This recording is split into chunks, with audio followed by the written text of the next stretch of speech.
ভাই আপনার মন খারাপ কে? মন খারাপ বলতে রাসেল আপনার ভাই, আর্জেন্টিনার খবর কি? আর্জেন্টিনার খবর তো আপনারা সবাই দেখছেন, স্পেনের সাথে হেরে গেছে। আজকে 4-5 দিন যাবত আমার শরীরটা অনেক অসুস্থ ভাইয়া। শরীরটা অসুস্থ, সবচেয়ে বেশি কি অসুস্থ কারণ? হয়ে গেছি। কালকে আর্জেন্টিনা এবং স্পেনের খেলা হইলো। আর্জেন্টিনা এত সুন্দর করে পুরা টুর্নামেন্টে খেলে আসলো, ফাইনাল খেলা যে এরকম খারাপ খেলবো কল্পনা করতে পারি নাই।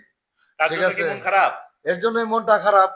আসলে দেখেন রাসেল ভাই, আমরা মুসলিম হইয়া মুসলিমের সাপোর্ট করা উচিত, কিন্তু আমরা না কইরা খ্রিস্টান ইহুদিদের সাপোর্ট করি, এটা উচিত না।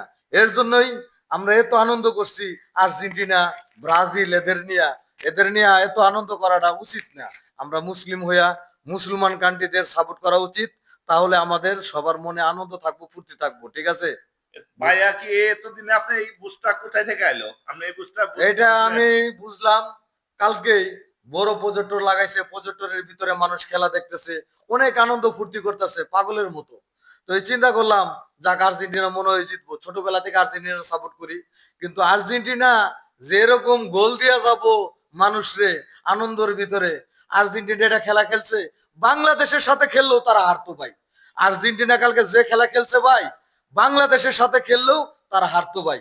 তার সাথে আমরা যদি ফুটবল খেলতাম, আপনি আমি, আমার সামনে ক্যামেরাম্যান একজন আছে, ও যদি খেলতো, তারপরও আমরা ভালো খেলতাম। মেসি এরা বাল খেলছে মিয়া, এটা কিন্তু খেলা হইলো মিয়া? ইসলামে স্পেনের প্লেয়ার চেলাবে মিয়া, এর এর জন্য কিছু কথা বলেন আপনি।